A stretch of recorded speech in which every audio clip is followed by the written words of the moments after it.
વિસાવદર વિધાનસભાની પેટા ચૂંટણીના આમ આદમી પાર્ટીના ઉમેદવાર ગોપાલ ઇટાલિયાના ગંભીર આરોપ.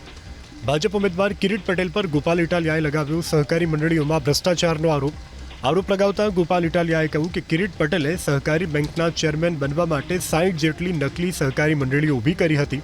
એટલું જ નહીં, ખેડૂતોના નામે લોન અને રોકડ લઈ અને ખેડૂતોને જ નોટિસ ફટકારી ઉઘરાણી શરૂ કરી. ચેરમેન પદ અને મત મેળવવા કિરીટ પટેલે સહકારી મંડળીઓમાં ખોટા સભ્ય બનવાનો પણ ગોપાલ ઇટાલિયાએ આરોપ લગાવ્યો.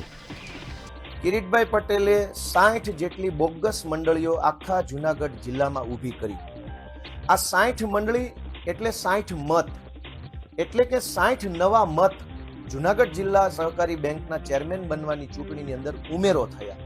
આ 60 મત એ એક તરફી કિરીટભાઈ પટેલને મળે એવી રીતે આખી બોગસ મંડળી બનાવવામાં આવી. વિસાવદર વિધાનસભાની પેટા ચૂંટણીના આમ આદમી પાર્ટીના ઉમેદવાર ગોપાલ ઇટાલિયાના ગંભીર આરોપ. ભાજપ ઉમેદવાર કિરીટ પટેલ પર ગોપાલ ઇટાલિયાએ લગાવ્યો સહકારી મંડળીઓમાં ભ્રષ્ટાચારનો આરોપ